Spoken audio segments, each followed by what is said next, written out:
All right, welcome back to Energy Boom 101. What are we at here? Dispatch 25. Hell, I don't know, maybe 26. No one knows. No one's counting. No one's even watching, for God's sake. Right now, I think I have negative 4 subscribers, which I know it's unheard of, but apparently it happens every once in a while. By the way, they're getting ready to play Al Stewart Year the Cat. Now, the reason we opened it up the way we did on this Energy Boom 101 live from the Transparent Barrel Studios, in the heart, by the way, of Boom, you boom, is because they were playing the most amazing ELO tunes ever. And we're going to start integrating music into this. By the way, we've also requested that a royal panel investigate as to the cause of the laptop. I told them please at least follow the lead that I was riffing in between bells. That may have been an absolute, no-no. A cosmic no-no. Anyway, back here. Dispatch from the patch, 25 or 26, Energy Boom 101, from the heart of Boom You with a big boom right there, glorious shot. We want to open this one up with what I was hoping to read you at the last dispatch, because this is amazing. You get some good rumble going by. We might be able to hear some good muscle come by the way. And we will eventually go inside on this episode, I promise you. But we're gonna first, I'm gonna continue where I left off the last one, and that's to read you. Let me show you this again. Here she comes. Get ready. Boom! There it is. Anyway, this is Amy Myers Chaffee on the Geopolitics of Oil. This is amazing. I'm gonna read this. It's been, and I'm quoting her. I'm reading the damn paper. Just go get the paper and read it. It's been 40 years since the 1973 oil crisis, when Middle East producers, for geopolitical reasons, put an embargo on oil to the U.S. If we were to think forward to the 60th anniversary of OPEC, if it still exists, the U.S. by that time will almost certainly be self-sufficient or close to it. Not just because we have our own oil and gas from the unconventional resources. Over that time period, we'll have dramatic changes in the efficiency of our automobiles and our housing and our buildings. And because the younger generation is much more inclined to live densely, more inclined to share a car or share a ride, I think the lifestyle in the U.S. will change in a way that makes it look very different from the 1970s.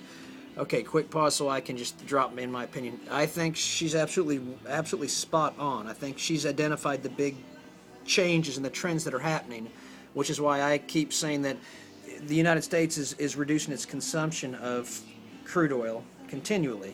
It's just increasing its production of it and selling it to the rest of the world. Anyway, get on with the show, folks. I continue with the quotes here because this is amazing information we're getting here, by the way, just straight from the Wall Street Journal. It means that no organization, I continue the quote here, it means that no organization or no giant oil-producing country is going to be in the position to blackmail the U.S. The country that's going to be the most vulnerable to an oil producer cutoff is going to be China. It could be over China's treatment of its own Muslim population. It could be over China's arms sales to a particular country or group of countries.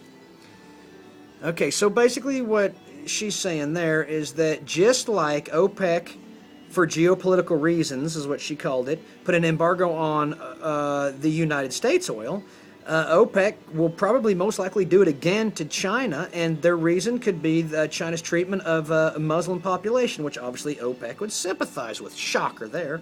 Or it could be over China's arms sales to a particular country. So she's telling you these are big, easy-to-see trend reasons that will guide how countries that produce oil delve it out to other countries. And oil is about as pure as I've been able to see. It's just power. So anyway, let's continue this article because it's amazing. I continue her quotes. I would think that the Middle East has the most to lose. That's because oil and gas prices are definitely cyclical. And even if conflict in the Middle East holds those prices up for some period of time here in the short and medium term, it's not going to hold it up forever. We're going to move into a world where everyone is going to be an oil producer because we can produce oil from source rock. And we're still having big conventional finds. And she's talking about like Brazilian plays, but listen to what she has to say later. It's amazing. Which is why in the previous dispatch I said you should really take into consideration the International Energy Agency's opinion about Brazil deep water providing oil to the rest of the global energy rainbow, because according to this young lady I'm getting ready to quote here, she takes issue with that. But let's get back to her quote here. So this myth that there would come the day that the whole globe would become dependent on the Middle East and they could choose any price and could have all the wealth, those days are ending quickly. Remember, by the way, we brought to you a few quotes. This was said years ago by Aubrey McClendon, which is why he is obviously the first guest conductor on the Symphony of Shale.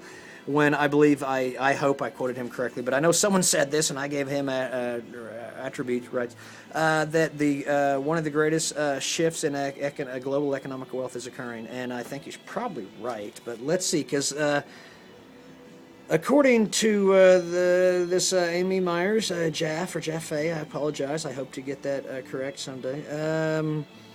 I continue with her quote. The globe would become dependent on the Middle East, and they could choose any price. They'd be in the Middle East and have all the wealth. Well, those days are ending quickly. The other big loser is going to be Brazil. They are too late to the party.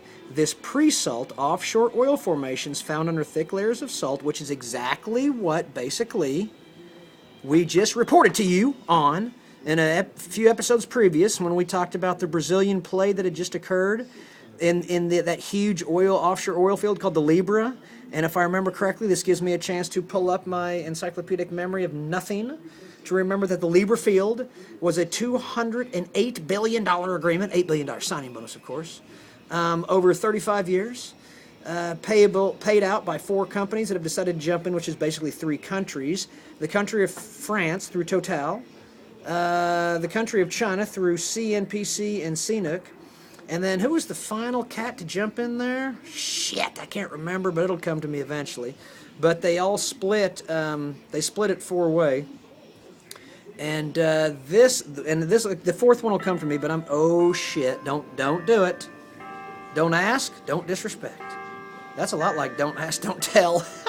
How fitting at this university. Okay, now, this will give me a chance, by the way, to thank who was the 4th person to jump into the Libra field. It was, Royal Dutch Shell, wicked, we remembered. Royal Dutch Shell and Total, and then, of course, CNPC and CNOOC. So those 4 countries and oil companies and their countries they represent jumped into the Brazilian Libra oil field play, which is a pre-salt. And so this young lady is telling us about that. In her opinion, this pre-salt offshore oil formation found under thick layers of salt is very difficult. It's going to be very expensive, and the technology is not developed yet. Brazilian oil company Petrobras, and if you remember in the deal, Petrobras gets to basically run leader on this thing, which means they're trying to learn as much as they possibly can to catch up. And Royal Dutch Shell and Total hope to help them, and CNOOC and CNPC hope to learn too. I can tell you let's not get into the global bets, but here, let's continue the article here. Brazilian oil company Petrobras has not done shale. They didn't believe in shale. They were betting the entire company store on this pre-salt. Once again, this is glorious information from, and she should get full credit if it is a she. If it's a he, I fucked everything up, and that's spelled P-H-U-C-K. Amy Myers Jaffe, I hope she's a linguist, by the way. That would help me out here. They didn't believe in shale. They were betting the entire company store on this pre-salt. So here's what you know from her. She's telling you that Petrobras, which is Brazil's oil company, did not believe that shale was going to work, and they bet the entire frickin' store on the pre-salt, and she's telling you the pre-salt's going to be a bust. That could be wicked information to know. Now let's continue, because she gives you more great information on the global energy rainbow. And I continue her quotes. By the way, we're almost at 10 minutes past the hour. The same thing with Venezuela. They were so busy being nationalistic that they've completely missed the window to do liquefied natural gas, because they're going to need the gas now in North America. What she's saying is Venezuela at a point not too long ago had an opportunity to uncork all their shale gas reserves probably and do the liquefied natural gas trade and sell it to probably some people pretty close to him, or maybe even back to us. Who knows what she was saying. We'd get her on the show if we could. If I infer correctly, and all we have in this world, folks, is inference, or it may even be pronounced the other pronunciation, which is what? Inference? Yeah, there's inference or inference. Whichever one it is, it's a great meaning. It has a great meaning, which means that you can only know sort of after the fact. So you have to just think that things will always be as they are. Maybe that's the fulcrum of faith. Ooh, that would be incredible if the fulcrum of faith lay in the inference. Okay, anyways, that'd be a 4th show. 10 minutes, 34 minutes, 10 minutes, 35, 36, and counting 37 seconds past the hour here at K-Rig. No, I'm just kidding you. This is Energy Boom 101. But we're doing it K-Rig style. That's how we'll call this one. K-Rig style because it's radio style. We found a way to circumnavigate the fucking podcast at Apple. We'll just do fucking podcasts on YouTube just like this. Look, boom you, reading newspaper, there's a podcast. Amazing article. But anyways, what she was saying was about Venezuela is that they were so busy being nationalistic, which means, God knows, once again, drumming up support for their own country's belief system, that they missed the boat on a venture that would have brought them a lot of revenue. So, I bet she has an amazing understanding of the global energy rainbow. We'd love to have her on the show if we could. This has been a great episode because we feel like we've bowled through the trauma of a lost laptop, while at the same time recognizing the opportunity to offer the absurdist question, which is, what made the laptop go over the edge there? Was it indeed me disrespecting the bells of Boom U by riffing between each bell when it struck 1 through 10? Or was it simply my knee kicking the laptop off because I forgot that it was even there based on the frack job we did, which would require some more sativa in the house? Who knows? We're going to shut it down. I think this is dispatch 25. It might be 26. We're going to quit counting, I think. And the next dispatch, we never got inside. Well, that's all right. The next dispatch will start inside. 3, 2, 1, boom.